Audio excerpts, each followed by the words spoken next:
கிறிஸ்துவுக்கான கண்பானவர்களே, ஆண்டுடைய திருப்பெயரிலே உங்களை வாழ்த்தி ஆசிர்வதிக்கிறேன். இறைவன் தாமே இந்த புதிய நாளின் நன்மைகளை வேண்மையை கொடுத்து நம்மை தாங்குவாராக. இந்த நாளின் தியானத்திற்காக ஒரு வசனத்தை உங்களுக்கு முன்பாக வைக்கிறேன். அது பரிசுத்த யோவான் நற்செய்தி நூல் 8ஆம் அதிகாரம் 6வது வசனம். அவர் மேல் குற்றம் சுமத்துவதற்கான காரணம் உண்டாகும் பொருட்டு அவரை சோதிக்கும்படி இப்படி சொன்னார்கள். இயேசுவோ குனிந்து விரலினால் தரையிலே எழுதினார். அன்புக்குரியவர்களே, இந்த பகுதி நமக்கு நன்றாக தெரியும்.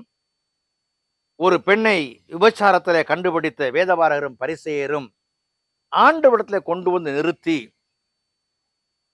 மோசேயின் திருச்சட்டத்தையும் தங்களை நீதிமான்கள் என்று காண்பிக்கும்படியாகவும் அவர்கள் முற்படுகிற ஒரு நிகழ்ச்சி. இரண்டாவதாக இந்த பகுதியை காண்கிறது என்னவென்று சொன்னால், எப்படியாவது இறைமகன் இயேசுவை குற்றப்படுத்தி விட வேண்டும் என்பது அவருடைய நோக்கமாய் காணப்படுகிறது. சுலபம் அதுதான். நாம் மற்றவர்களை குற்றப்படுத்தி விட்டால் நாம் நீதிமான்களாய் காணப்படுவோம். ஒரு கல்லுல 2 மாங்காய் அடிக்கிறதுன்னு சொல்லுவாங்க. அந்த மாதிரி இங்கே இந்த வேதபாரகரும் பரிசேயரும் முயற்சிக்கிறார்கள். ஆனால் அவர்கள் இயேசுவை நோக்கி எறிந்த கல்லை ஆண்டவர் பிடித்து அவர்கள் மேல் எறிகிறார். அந்த கல்லை பிடிச்சு அவர் திரும்ப அடிக்கிறார். எங்கங்க கல் விழுந்துச்சுன்னு கேக்குறீங்களா? இல்ல, கல் அடிக்கிறார். எப்படி அடிக்கிறாரு? மோசேயினுடைய நியாயப்பிரமாணத்தின்படி கல்லெறிந்து கொள்ள வேண்டும், சரிதான். ஆனால் கல் எரிபவன் யாராய் இருக்க வேண்டும் என்று சொன்னால் குற்றமற்றவனாய் இருக்க வேண்டும். ஆகவே தான் ஆண்டவர் சொல்கிற வார்த்தை, உங்களில் பாவம் செய்யாதவன் எவனோ அவன் முதல் கல்லெறிய கடவன். என் ஆண்டவருடைய வார்த்தை வந்த வேகத்துல அவர்கள் நிலை குலைந்து போனார்கள்.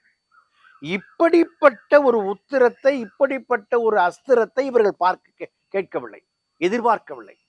விளைவு என்ன? எப்படி கல் அடிப்பது?